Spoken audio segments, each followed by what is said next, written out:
शिवसेना उद्धव बाळासाहेब ठाकरे पक्षाचे ज्येष्ठ नेते सन्मा दिवाकरजी रावते साहेब व शिवसेना उपनेत्या मा आमदार सौ विशाखाताई राऊत यांच्या शुभ हस्ते तसेच शिव आरोग्य सेनेचे कार्याध्यक्ष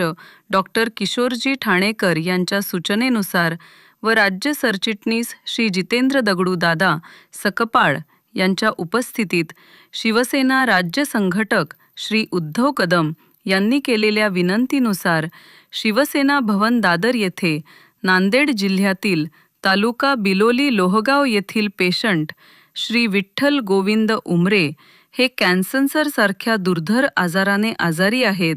त्यांना डॉक्टरांच्या सल्ल्यानुसार 3 वर्ष कॅन्सरवरील महागडी औषध घ्यायची आहेत, परंतु घरच्या हलाखीच्या परिस्थितीमुळे औषध खरेदी करता येत नाहीत. त्यामुळे शिव आरोग्य सेनेच्या पदाधिकाऱ्यांनी स्वतःची पदरमोड करत आरोग्य सेनेच्या वतीने श्री उमरे यांना पुढील 6 महिन्याची साधारण 30,000 रुपयेची औषधे मोफत देण्यात आली. सदर औषधे पेशंटची पत्नी सौ कमल उमरे व पेशंटची मुलगी सौ मोनिका उमरे यांना सुपूर्द करण्यात आली. त्या प्रसंगी शिवसेना लोहा कंधार विधानसभा संपर्क प्रमुख श्री आशिष आसगावकर, शिव आरोग्य सेनेच्या मुंबई सचिव सौ ज्योतिताई भोसले,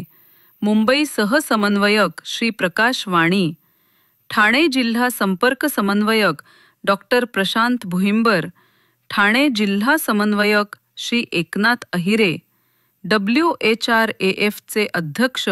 श्री मोहन वायदंडे, श्री अनंत जयस्वाल, श्री नंदकुमार बागवे, श्री वैभव कुद्रे, श्री नागेश गायकवाड व इतर पदाधिकारी शिवसैनिक उपस्थित होते.